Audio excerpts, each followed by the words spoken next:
Yeah, he's the best quarterback I've ever seen. And I'm not saying that just because he's on my team.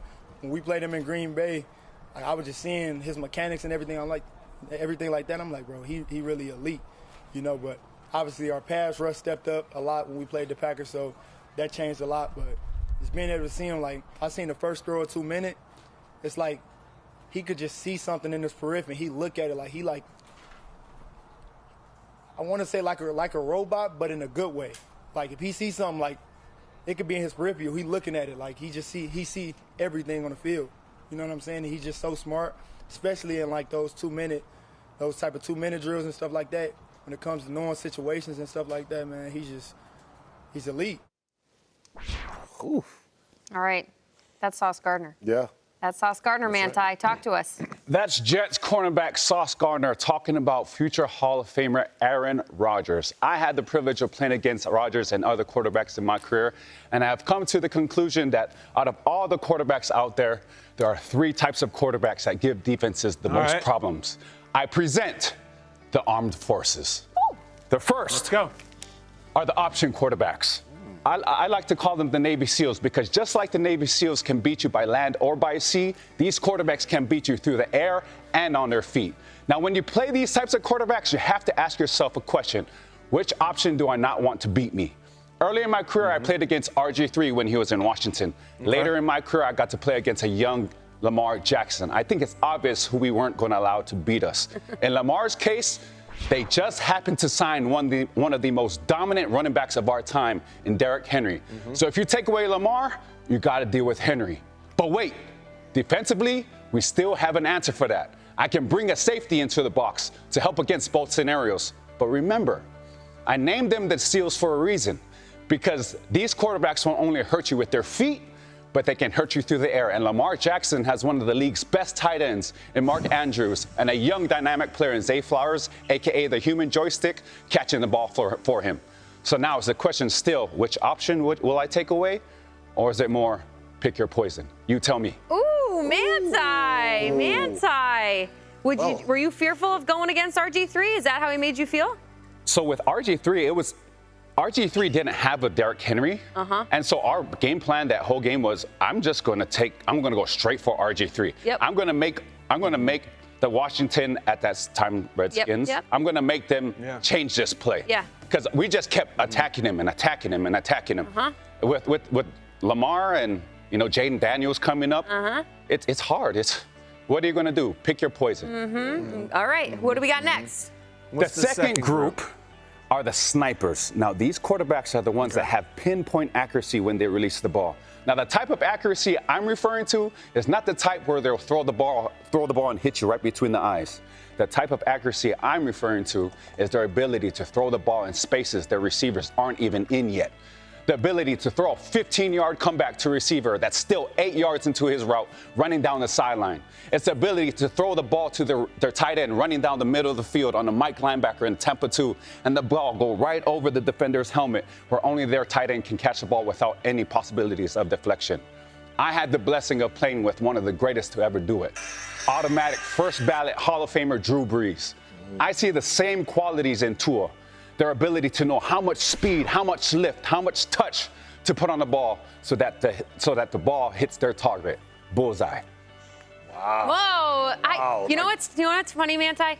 When he was in college, that's all we ever thought about Tua in practice. Like sometimes you just thought, where is he throwing the ball? Oh, there's Jalen Waddle. Like he was there. Jamie, there's no coverage that can beat a perfectly thrown ball. There is none. And guys like Tua, guys like Drew, you see them throwing the ball, you're like, where's that ball going? And then the receiver will get out of his break and catch that pass. You're like, okay, you can't beat that. It's almost impossible. Manti, if you're a middle linebacker in a huge game, you have to win, you have to have a big defensive performance. Would you rather go against the Navy SEAL or the sniper? Ooh.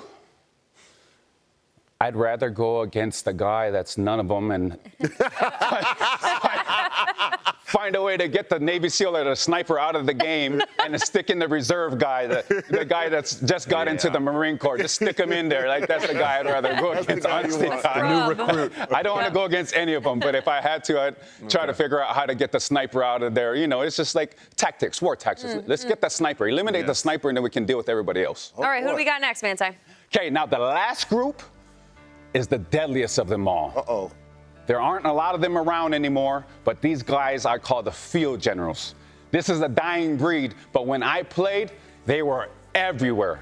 I had a segment the other week where I told my story of my battle with Peyton Manning, and oftentimes when you encounter these generals, all you can say during battle is JBD. These are the Rodgers, the Bradys, the Mannings, the Breezes. I was very lucky to play with one of the most underrated of them all, in Philip Rivers. Now, these are the guys that know the game of football at a level that they wouldn't get playing Madden. They are the type of quarterbacks that approach the line of scrimmage with the entire backfield, the entire playbook at their disposal. The lineup in empty formation with no running backs in the backfield just to see what defense you're in, and then audible to a play that exploits that defense. Every defense has a weakness, and these quarterbacks know what it is. Patrick Mahomes is one of the last. He is known for his highlight throws, but he is also known on the battlefield as one of the last field generals. Welcome to the Armed Forces. Wow. Oh, Manti. Manti, I got to say, you and I, we share that in common with Philip Rivers, and you're absolutely right. I'm glad that you gave him that love and that credit.